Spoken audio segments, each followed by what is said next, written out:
Hi everyone, I'm AyeforScotland, and this week has been a super busy week. We've checked out quite a lot of Next Fest demos, so I'm looking forward to getting back into the Roottrees Are Dead. We're going to be continuing with Rootree Mania, which I was not very successful at. I think I was only able to secure like one group of them last time. It was definitely a lot harder than the main game, so we'll see how we get on today. Hopefully I can get a wee bit further on.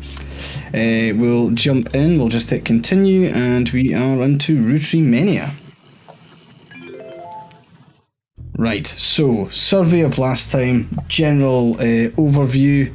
We are exploring infidelities within the Rootree family.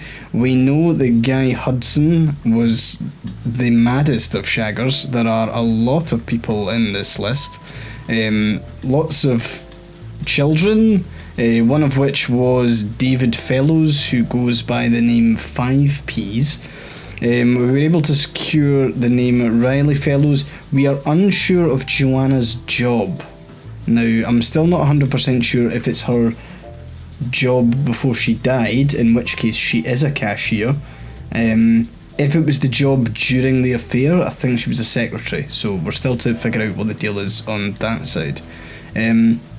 We also weirdly learned, and to be honest, I'll admit this is maybe a little bit of a guess, but we had Elias Rootree. I think it was rumoured that Elias had an affair.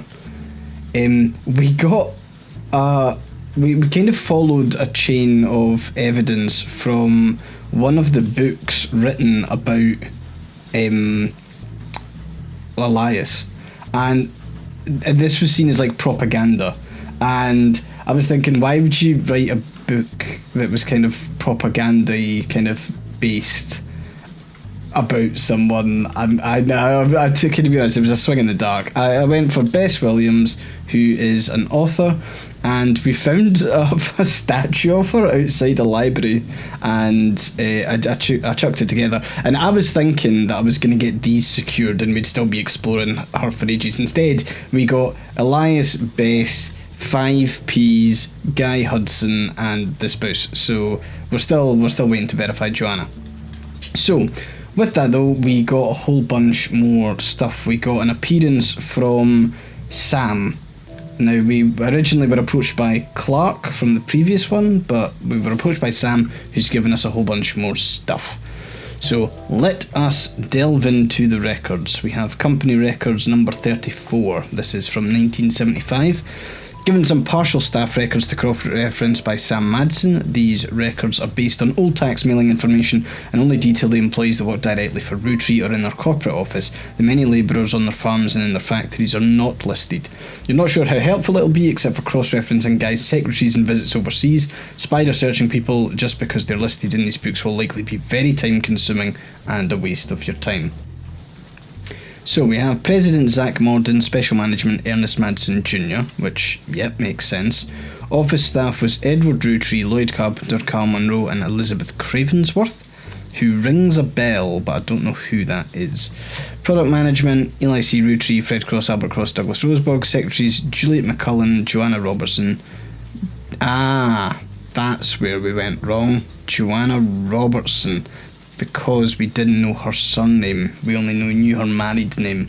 Doris Mays and Beth Knox. Farm and Manufacturing, Samantha Madsen, John Miller, Elizabeth Farrow, Thomas Green, Fred Gleeson, Stuart Todd, Sam Harmon, Robert Logan, Michael Crane, Jack Keatings, and none. So I'm now going to change her to Joanna Robertson. There we go. I think that's right now. And if it's not right, then it's because secretary's the job. Okay, looking further in. 1977, it was announced that Zach would be retiring and that Guy would be taking over at the start of 1978.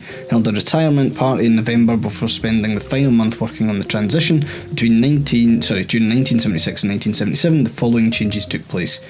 Guy Hudson replaced Ernest Madsen Jr. Patrick Decker was hired. Eli C. Rootree is no longer employed by Rootree. Ernest Madsen Jr. is now listed under Product Management. Christine Farrow was hired. Joanna Robertson is no longer listed among the secretaries, but Joanna Fellows has been added, so she got married. Janet Fellows and Beth Knox are no longer employed by Roottrees come 1977. Christine Farrow is no longer listed among the secretaries, but Christine Garland's been hired. Okay, so a potential marriage there as well. Did we have Garland? Yeah, we did.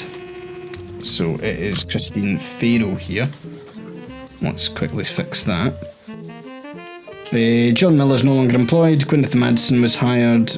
Beth Knox, 50-year work anniversary bonus, 50,000. Zach Morden retirement party, 20,000. Okay, still a bit to explore there. 1978, Guy Hudson took over. This began a particularly volatile period in the company's staffing. Many travel expenses were listed. Guy began trying to develop new 5-piece flavours. Guy Hudson replaces Zachariah Morden. Edward Roottrees, Elizabeth Cravenworth and Lloyd Carpenter are no longer employed by Roottrees. Raffertunes is now listed as office staff. Okay.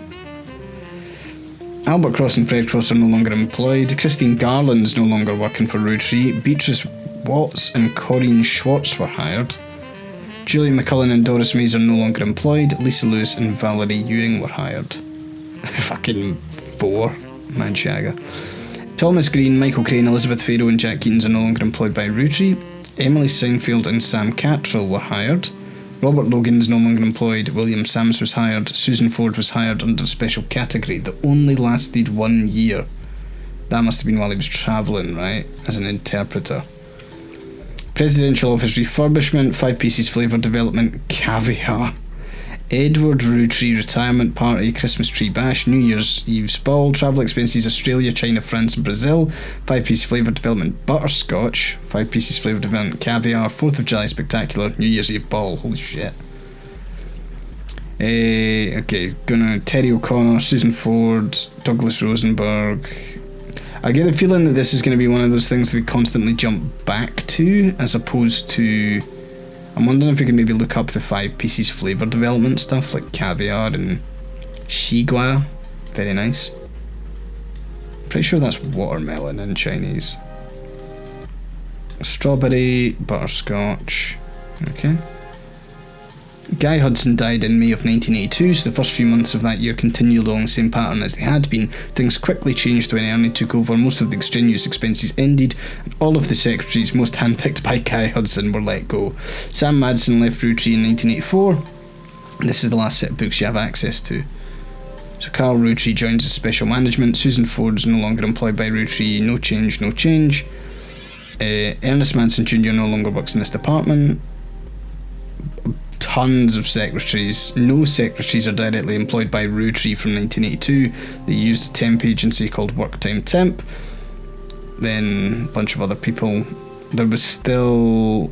That'll be the continuation, but then cancelled after 5 months. So all these new flavours. Root clothing reimbursement, Carl Roottrees, $1 million. Okay, so yeah, we get that. 6 pieces at prodigy.us to genealogy genie at prodigy.us. Is that me? Is that us? Are we the genealogy genie? This is all the information I have about Regina Clementine nee Salazar from New Orleans, Louisiana, and her husband Stuart Clementine. She wrote me about a month ago. Apparently the Roottrees lawyers went after her since then. By the time I received her letter and called her, she told me she couldn't cooperate anymore. Her husband, who's a police officer and never knew his father, told her he thought he might be a Roottrees. He's estranged from his family and didn't want to pursue because he had no proof. She wrote to me behind his back. Normally I wouldn't be so sure, but she had some pretty credible facts. Some of it I've been able to confirm. Stuart's mother was named Mary Beth Clementine. She was pretty well known in the 30s to 50s. A singer who went on tour to a lot of churches. You can look her up online, and she was a pretty big proponent of adoption. I know for a fact that she came to Butler County a few times. I remember her from when I was younger. Regina said that Stuart told her that they always seem to spend a lot of time at the Miracle Church. She sent me a photo to prove that she says who she says she is. I've attached it to this email. Sam Madsen, 6 pieces, unwrapping America's Family's out now. Okay, yeah, this is the thing. So, okay, Regina Clementine. Failing that, Regina Salazar. We'll look her up. Salazar. Nothing? Maybe in the periodicals for the Butler County Times?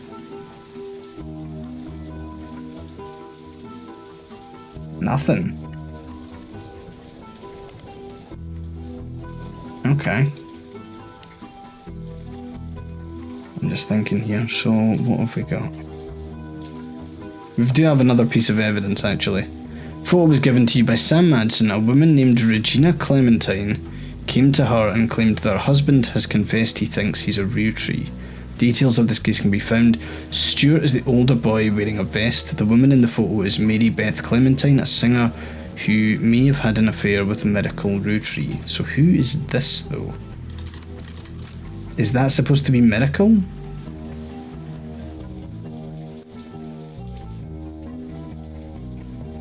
I mean, that would put it here.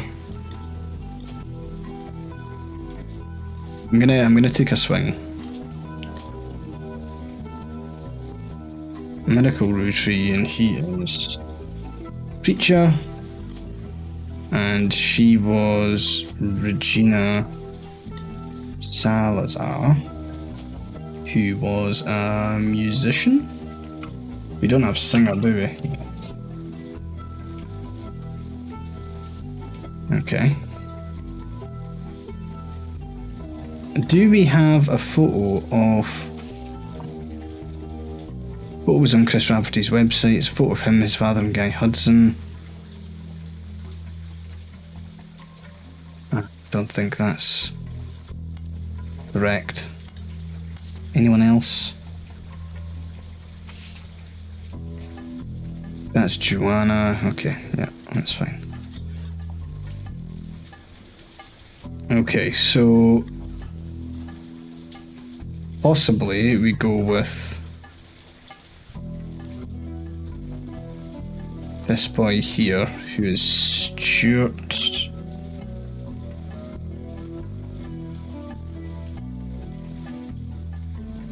Wait, so doesn't... Would he go by Clementine then?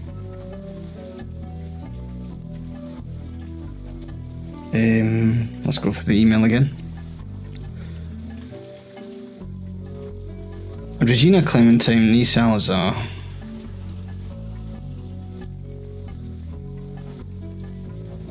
Stuart's mother. Wait, hold on. Who the fuck is Regina? Her husband's... Oh, fuck. Okay, no, I've got that wrong. Sorry. That's Mary Beth Clementine.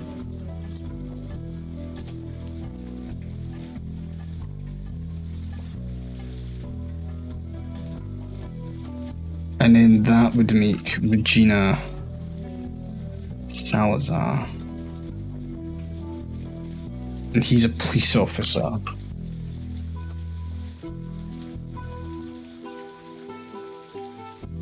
Okay, the fact that I've not got... I wonder, is she a secretary? No, she was a cashier.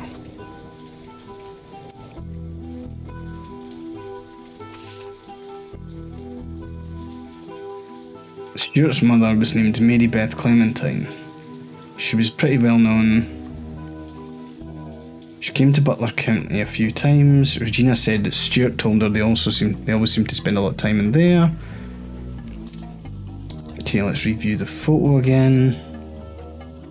Not that one, this one. Stuart's the older boy wearing a vest. The woman in the photo is Mary Beth Clementine.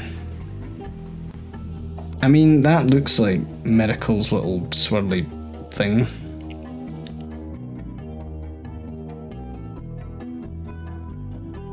But something seems a bit off here.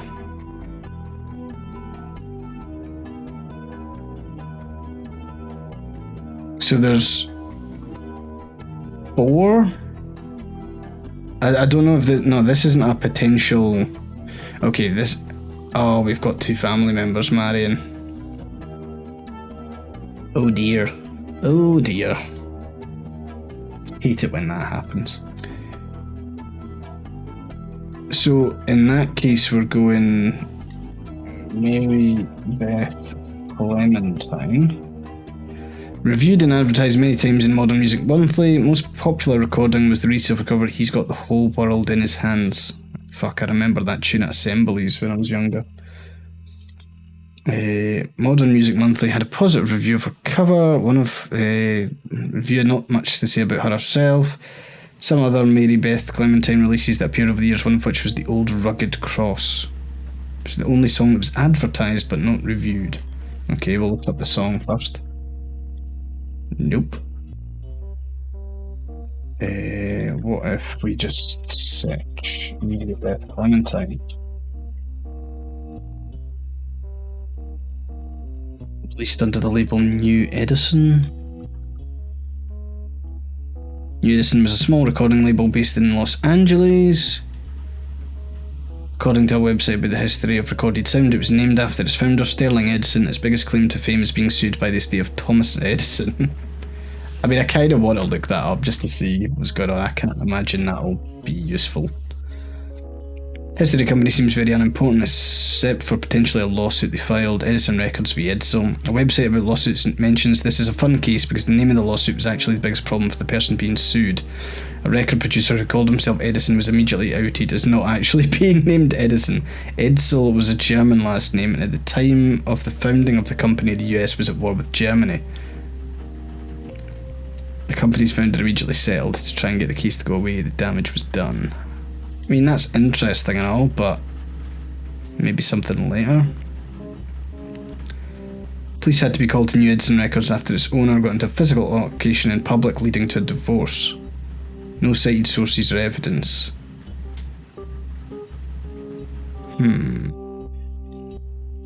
If I look up Sterling Edison here,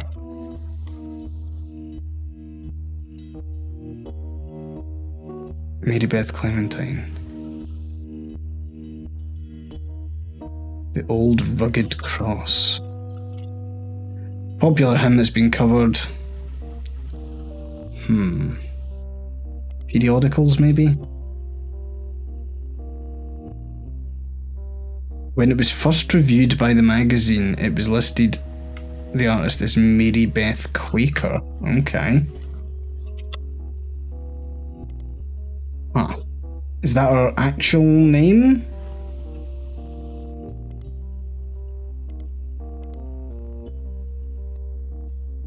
I'm gonna just check. Is Quaker her actual last name? The fact that that's not been confirmed, I don't quite know.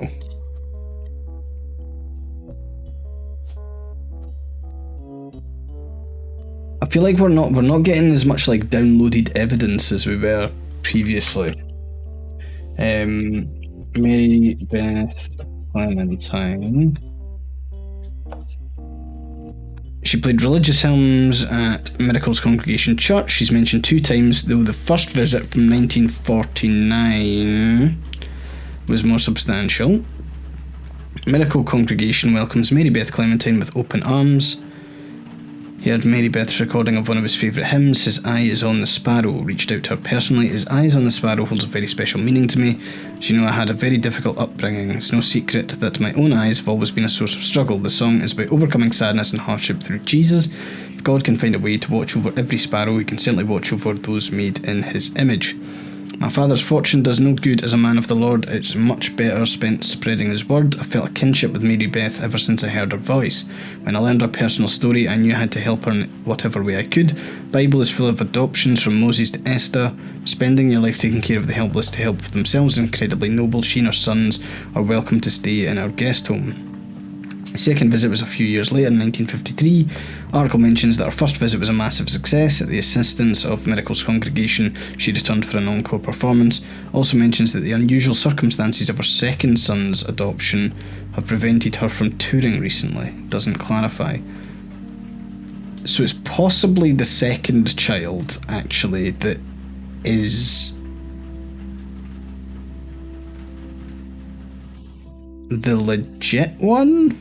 As in legit Roottrees?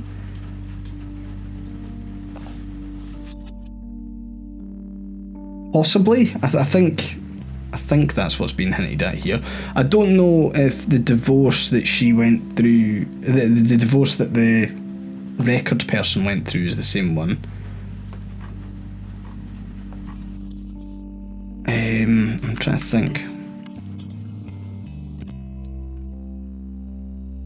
Mary Beth Quaker, nothing on that. Mary Beth Clementine. Go back into here. She adopted 2 children in the late 1940s, Stuart and Mark. Okay. So we have a Mark Clementine, I guess. Don't know what he's doing now, though. She was specifically there to detail her experience going through the system to adopt Stuart. Her other son was adopted later, and according to a single line on one adoption site, under unusual circumstances. 1959, it surfaced that Mary Beth had been twice divorced, both times to her manager Sterling. This ended her career with religious audience she'd been catering to while she performed, and she died in 1994, 76 of a stroke. Right, so she was going with... The guy's name was Edsel, wasn't it?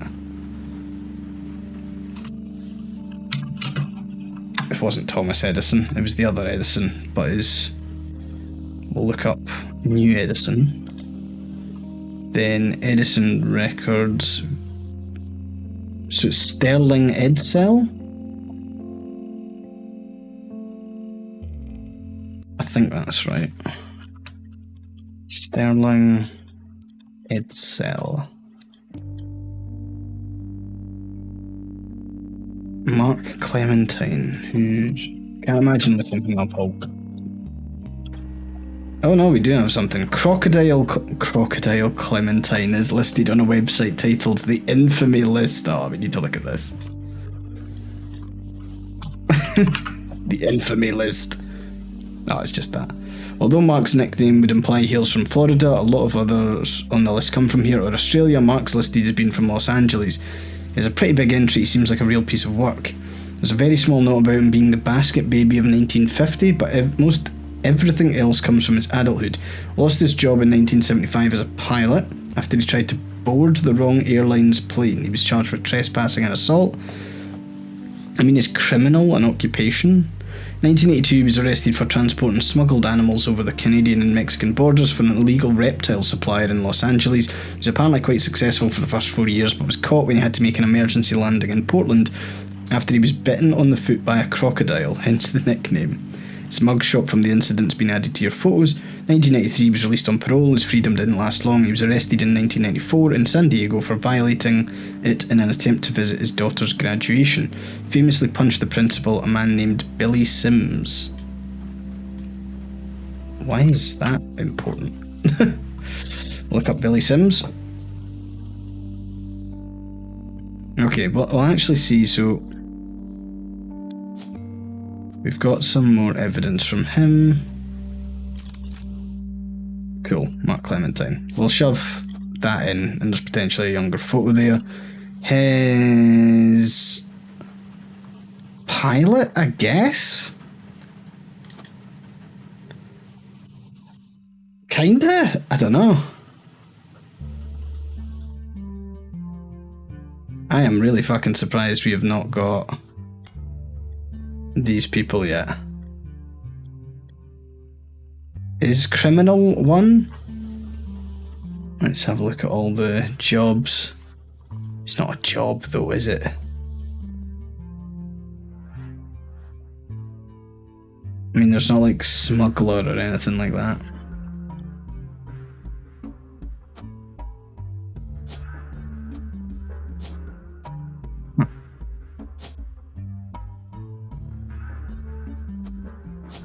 Maybe... I've just realised maybe that's not... I mean, that's Miracle there. Yeah. I had the wrong person as Miracle. But that's good, that's progress. And, oh, yeah, she was a cashier, perfectly. We also got Salazar, Regina, and Edsel Sterling. Hell yeah. Okay, that is progress as far as I'm concerned. There's probably something more on this tree, but we're making not bad progress here. I should have... I'll chuck him in there. Guy Hudson we can chuck here. Oh.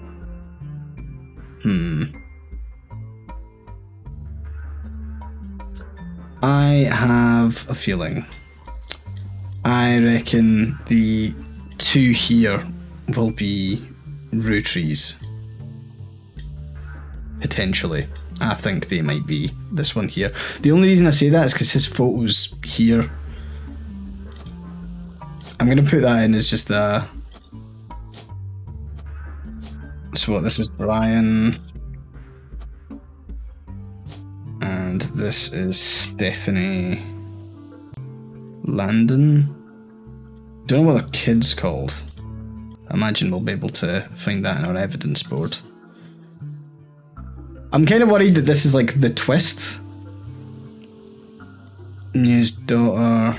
We don't have anything on it.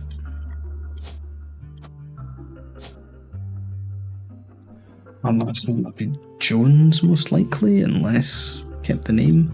No, I think she's Stephanie Jones, so. Occupation, baby. Also not really a job. Could have had criminal in there.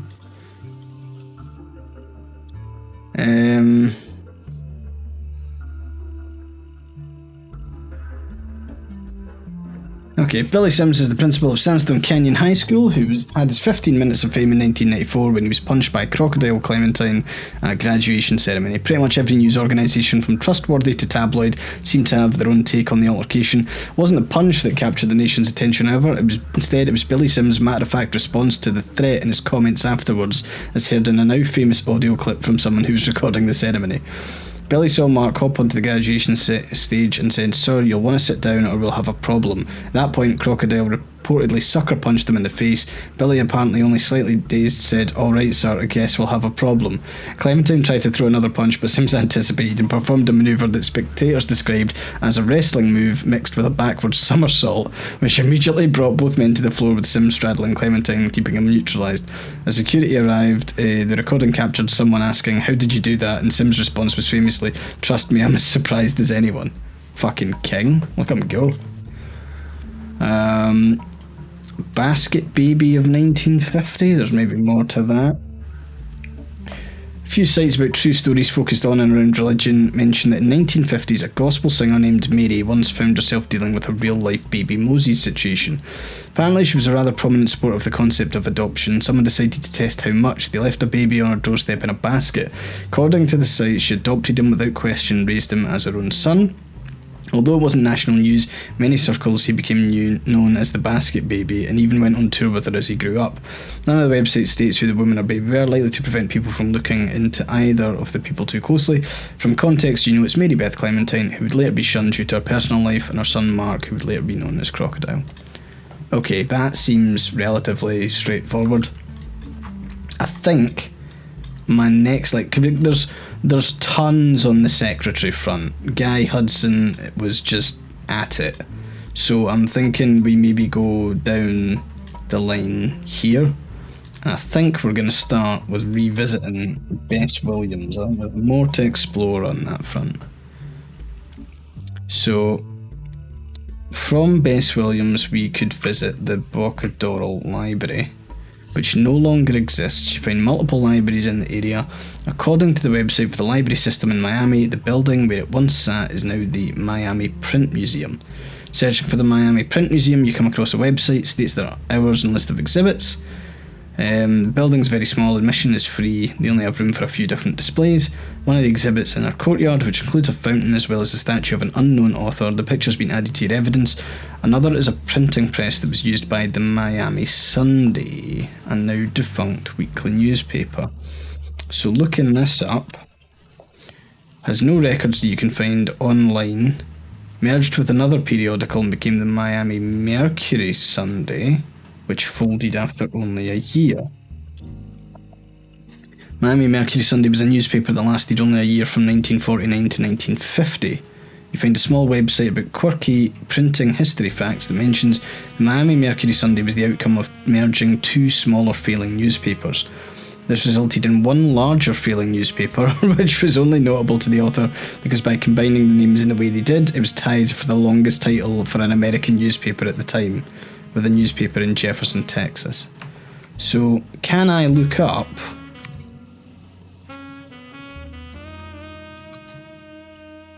like the Miami Mercury Sunday and like Elias Rootree? Can I look up anything from the Miami Mercury Sunday? What about Best Williams? Fuck. Thinking.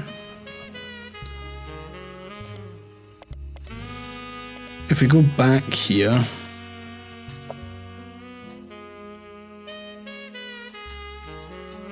Jefferson, Texas, Miami Mercury Sunday.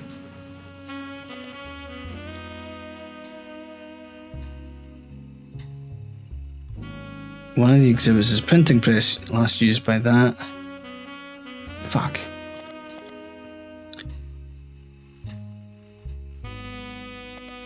Okay. I'm surprised that we can't look that up as a periodical or whatever. What about like Rootree? Nothing.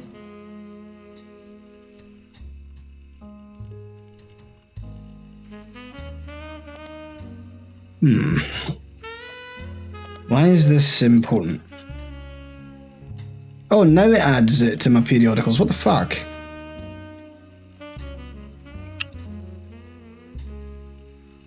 The Miami Mercury had an article about Bess Williams' section in the Boccadoro Library when it was being built in 1928.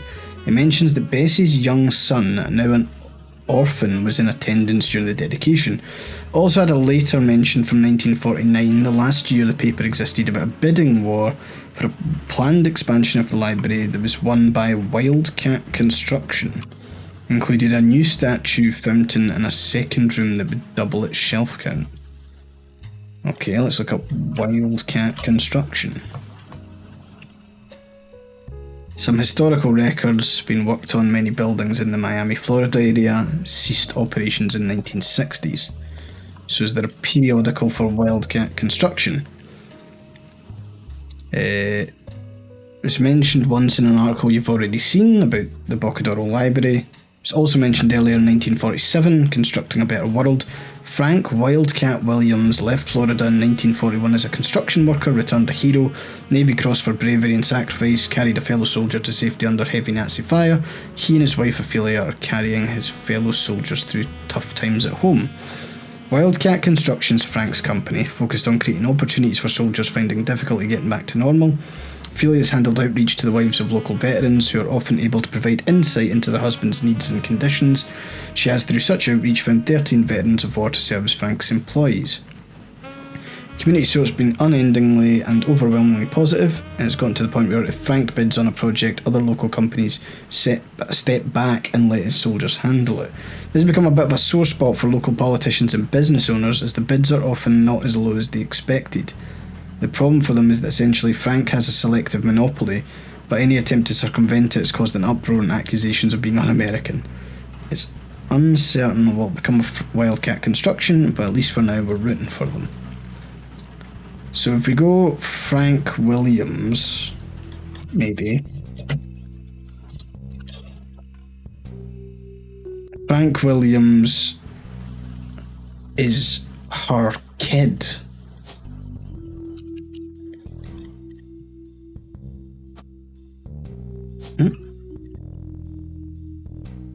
Frank Williams, and he is construction.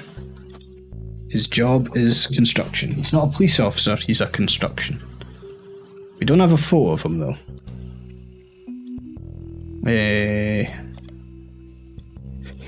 Maybe look in the Miami Mercury for that. But I suppose we could probably look at Constructing a Better World. Oh.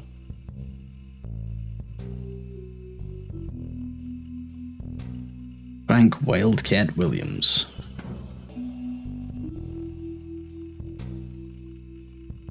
Okay, so if we look up Frank Williams in here, nothing really? Oh, fucking Jesus. Okay, he's got a wife called Ophelia. They married, they had kids. They had I don't know what's happening here. So there's a potential Rootree. They married. Did Ophelia have someone like a child already? Oh wait, hold on. No, there's a fucking guardian thing there. Never mind. Duh. Right, Frank Williams. We don't have any photos for Frank Williams. We also don't know. Maybe that's Edsel Sterling? Possibly, I don't know. We'll shove him in there for now.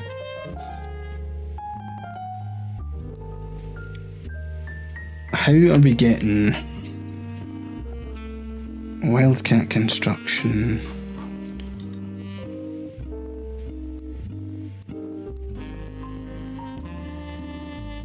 The Miami Mercury Sunday, and that's not is that a periodical? Like if I type in that and then search Wildcat Construction, what about Frank Williams?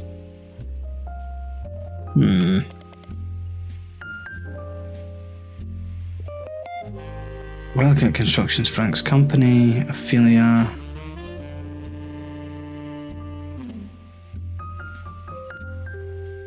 Is there a...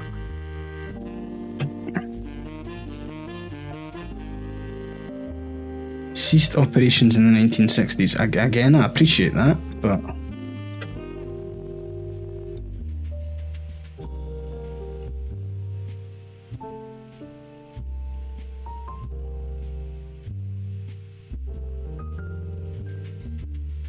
it is odd that I can't, like...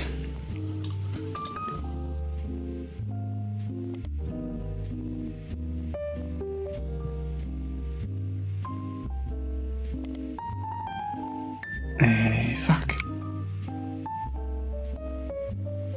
I feel like this is more mechanically about unlocking the thing. I feel like I'm in the right ballpark, but I don't know. Because we don't have a photo of Frank yet, and I feel like that would be kicking around.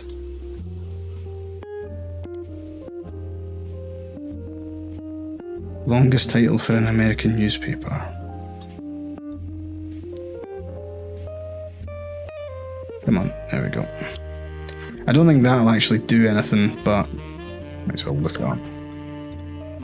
Might be a challenge. Was there any other book? Was there books named in the periodicals? Let's go for Bess Williams. Bessie's young son, now an orphan.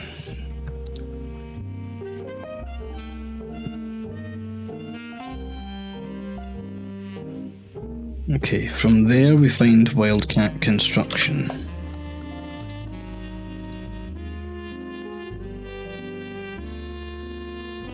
I'm a bit surprised we don't have anything else here. 13 veterans, politicians, like... but there's nothing specific of looking up that.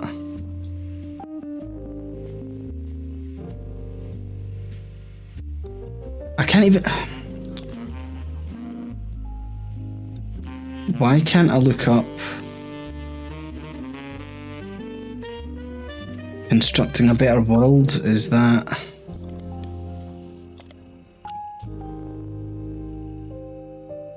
why couldn't I also look up that headline? I don't get how I can't also look up that article. That's very annoying. Right.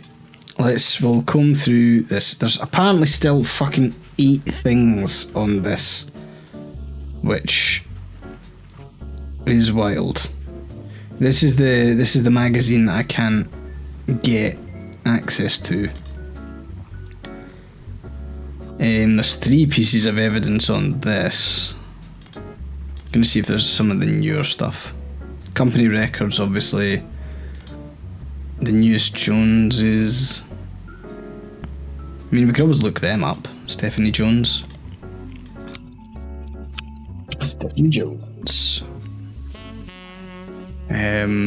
daughter was named after her grandmother, which ended up being very fitting considering she was born the night before Christmas.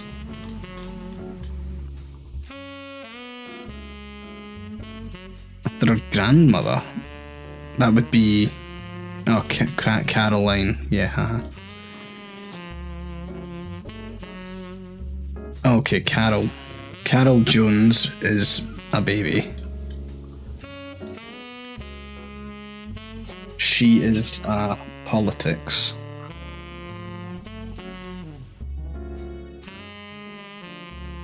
What's next? With the rise in extended family, stay tuned for announcements. Okay, what about Brian Jones? What's he after? Okay. Butler County Times maybe for them as well, just to check. Stephanie Jones, small report. Okay, that's an old article. I like that they warn you here. I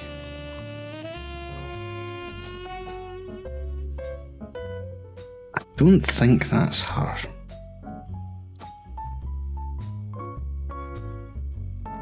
I don't know where to get Frank Williams construction. Okay, there's nothing else to get from this. Nothing from that, nothing from that, nothing from that, that. Okay.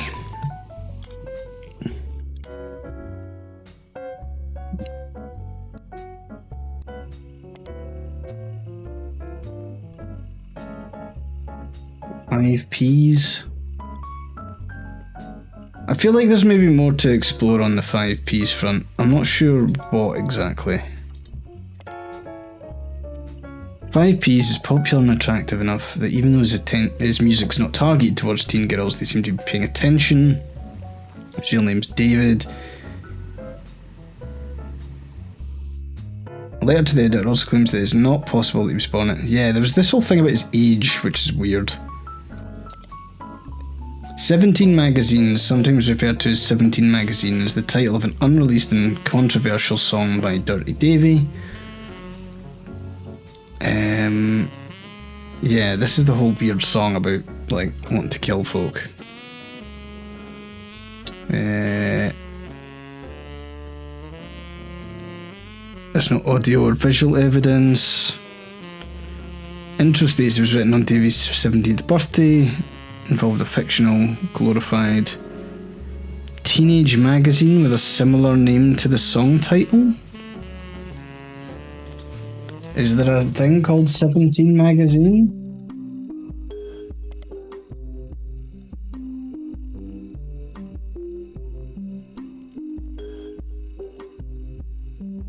This is annoying because it's going to be impossible to check because you type in 17 Magazine and it doesn't have...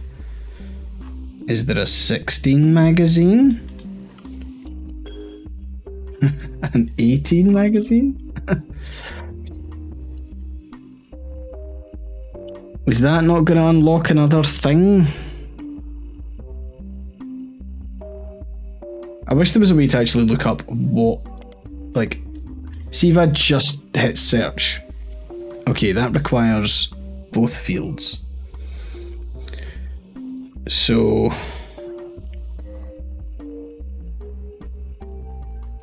Fashion... Involved a fictional but glorified series of murders at a fashion show for a teenage magazine with a similar name to the song title.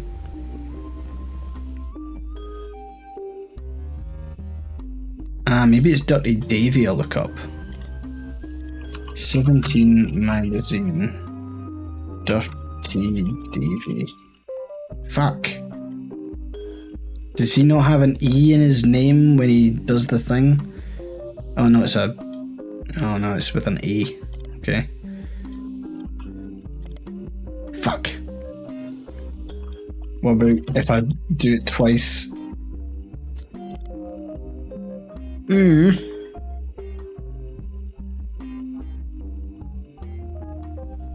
Okay, I think that's just shite.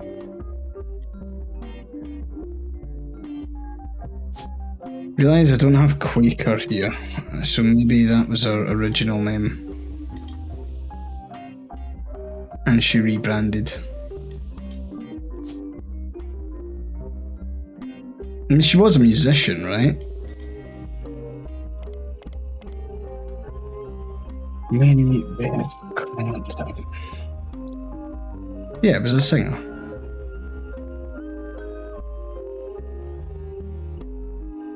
I mean, she did pass away of a stroke, but like, I don't think there's elderly as a thing here. There is not. Okay, what am I pursuing down this line then? Maybe we go back to Crocodile Clementine.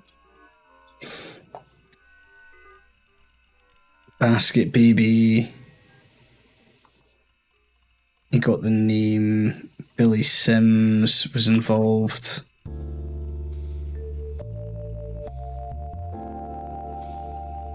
And he was there to see his daughter's graduation.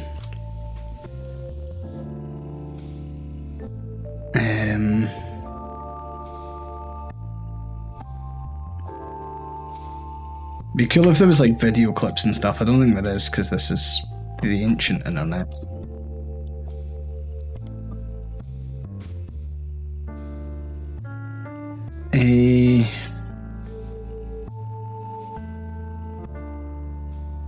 So yeah, he went to see his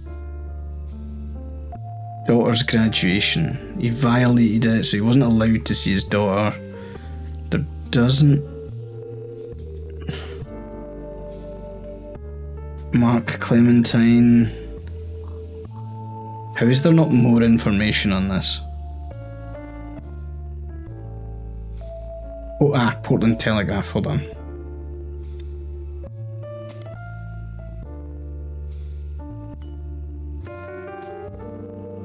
Crocodile. There we go. The Portland Telegraph was the one that provided the nickname Crocodile Clementine, has some details about Crocodile Clementine's first major arrest. Flying weekly between Los Angeles, Juarez and Vancouver in a small plane, its flights were very low, literally under the radar. He was only caught because he was bit by a crocodile on the leg. Had to call in a mayday because he was losing blood. Tried to tell them he was a crop duster who somehow cut his leg on a loose piece of metal in the cockpit. His story seemed very odd, and controllers quickly alerted the police without informing him. He was landed and promptly arrested. Now that's good and all, but... was that all that I got there?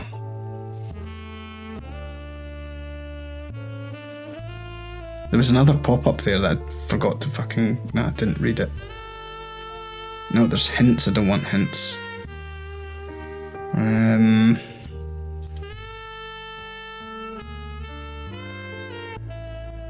Okay. So now we are... okay, had a daughter's graduation. Don't know who that was. Is there anything from here? Let's go back. Portland Telegraph, San Diego.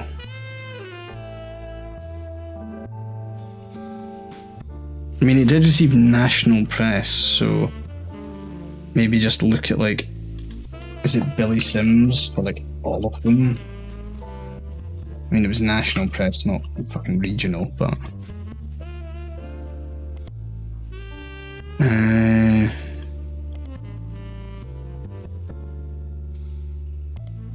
nothing.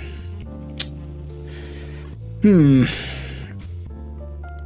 guessing just, looking up Billy Sims just gives us the story. Oh, apparently not. Never mind. No, we have looked up Billy Sims and we did get something from that. Sandstone Canyon High School. Let's have a wee look at that. San Diego, there's not much information about it, mentioned in a lot of articles about the Billy Sims incident.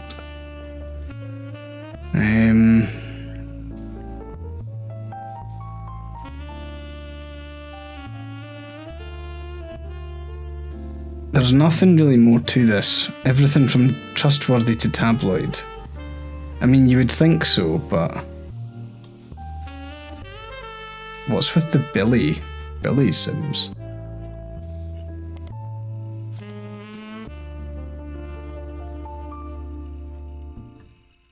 National newspaper. I mean, this wouldn't have been... Well, maybe actually. Let's go.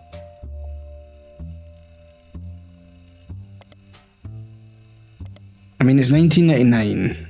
A recent supermarket tabloid that latches onto public. Major newspaper in Portland, Oregon.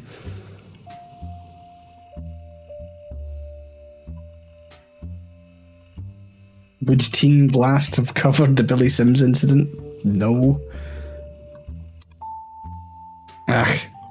I'm ping-ponging around these three strands because there's bits that you can go down. Oh, I remember this tune. Attention, Roottrees. What if I just look up 6BC's email?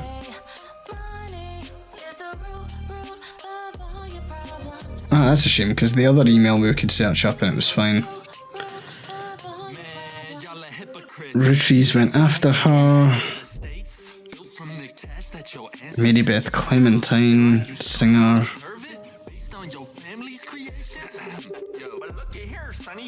Yeah, so he was actually adopted rather than being a blood Rootree, and yeah.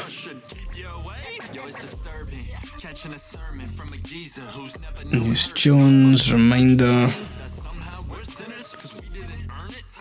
Okay.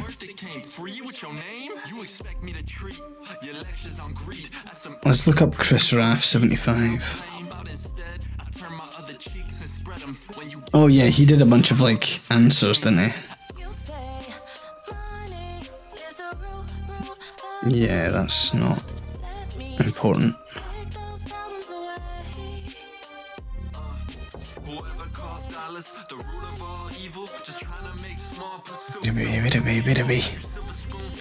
Yeah, there's all the company records, which I think's all Guy Hudson stuff. 6PCs.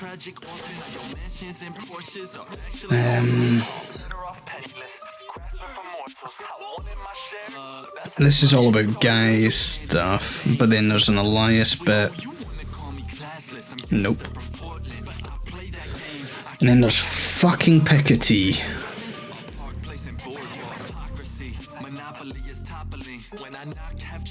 I don't know.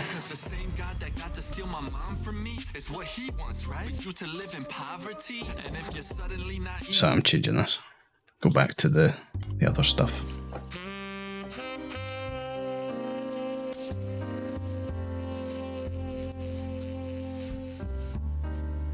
Philia.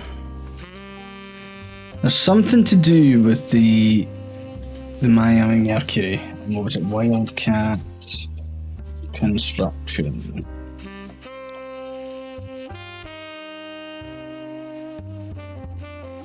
So let's look up the Bocadoro Library.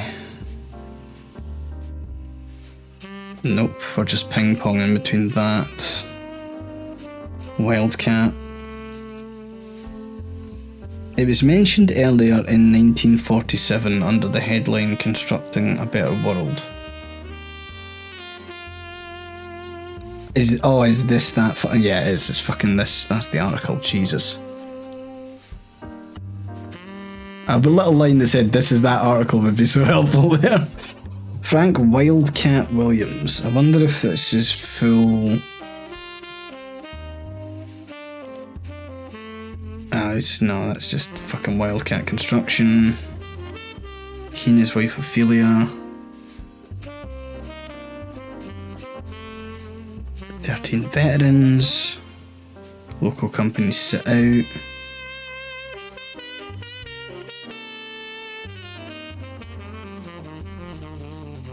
And that's a 1947 article.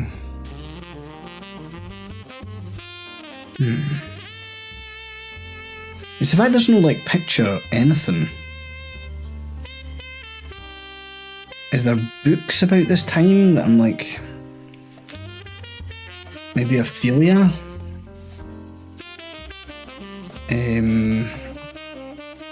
We'll go with Ophelia Williams, maybe.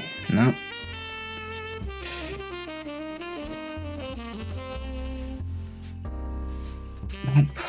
Wildcat Construction.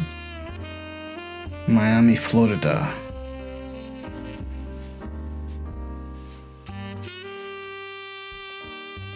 I've not looked up a book in a while, but I don't know what books we've got to explore.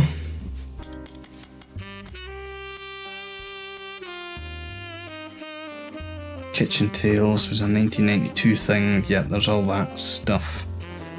This is the notable events. This is Regina Clementine email. Mary Beth.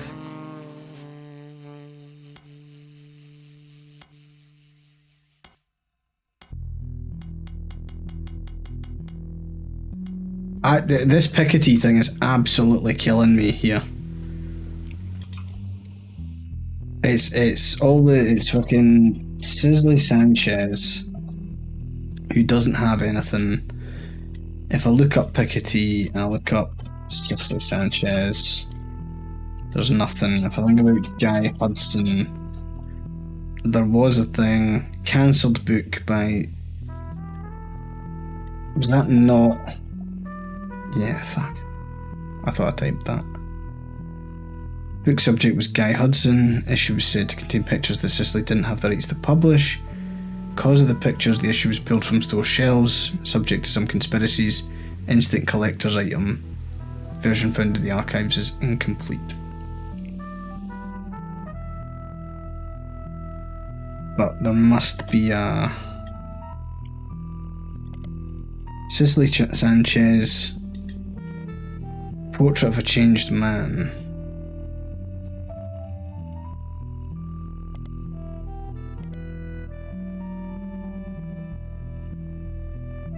Portrait of a Changed Man. Did I keep on spelling her fucking name wrong? Where's my notes? Yeah, it is. I keep on going Sisley, as in Sizzily. What if everything you stand for? Yeah, this was like some random person. And there's also Foreign Gospel.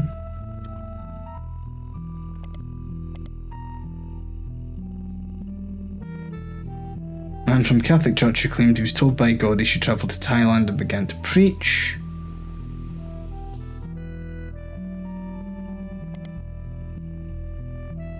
Appeared in a magazine called Piketty. They were issued a cease and desist.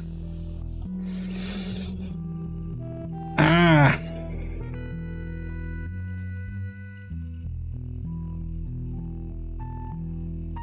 mean, what was the name of the book? I mean, it won't be in the public libraries, the other thing.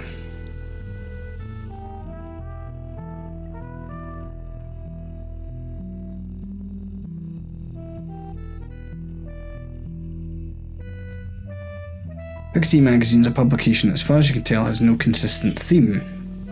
Okay, we're going down this route. Tends to contain tabloid-esque articles that appeal to a wider variety of audiences, appears in many grocery stores near the checkout line. Unlike traditional tabloids, it doesn't typically feature celebrities on the cover, instead it tends to latch onto and create sensationalist headlines about whatever subject appears to be popular at any given time. This includes Beanie Babies, Magic Eye images, and even Red Bull. It's come under fire for printing fiction along with facts. Piketty gets around this by stating in every issue that all of its articles are all the hearsay that's fit to print. At one point, Piketty ran an article about Sisley Sanchez, an author. She claims to have written an unread book about Guy Hudson.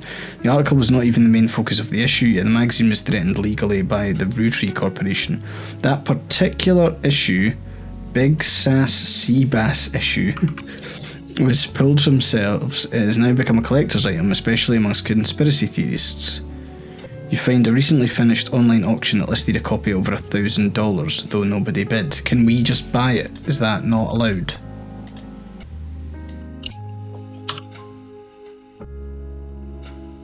This just took me in a fucking loop. What the hell? We're gonna go around this fucking thing. Big sass sea bass is a talking fish that sits on a fake mount on your wall. When you press the button to speak into it, it mimics your voice and then insults you. Many people consider a rip-off of a more popular wall-mounted communication-based fish decoration. Packaging makes clear this one does not sing. Instead, what the advertisements say set Big Sass Sea Bass apart from its competitors is a sardonic and sarcastic wit that'll leave you reeling with laughter. It's oceans of fun for the whole family. You'll be hooked on this big sassy bass. The words reeling, oceans and hooked are conveniently bolded to ensure you recognise how clever the copywriter was. Recently appeared on the cover of Picadie magazine in the same issue that a Roottrees related article appeared. That issue was removed from stores after the... blah blah blah blah blah blah.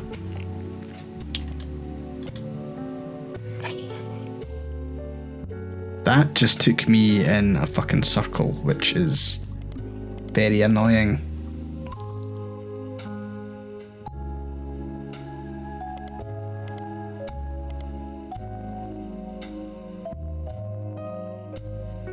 I'm surprised there's not like an online conspiracy thing that's just uploaded it.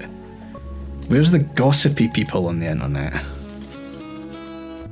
3 hours later.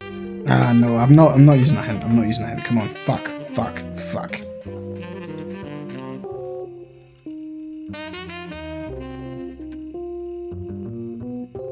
Right, we are gonna... Okay, we're gonna fucking go through this again from the top. We are gonna fucking Miami Mercury.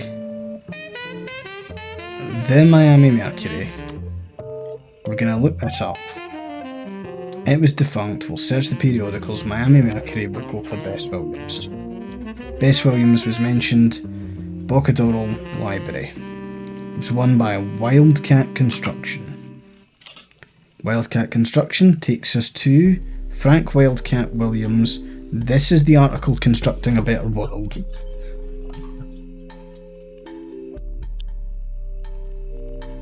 Frank Wildcat Williams. Let's go with this. I'm guessing it'll pull up this fuck. How is there nothing there? How is there nothing? It's literally in the article that I was reading. At least reproduce that. Fuck. Let's try it here. Oh, you fuck. He's listed on a few different military history websites. Navy Cross Medal, World War II, enemy fire, struck in the arm with a bullet, carried a fellow soldier through enemy territory for 2 miles. Died in 1996, aged 74, retirement community in Sweetwater. Picture in the website of a local news channel that was written by his surviving family also sheds light on some of his personal life.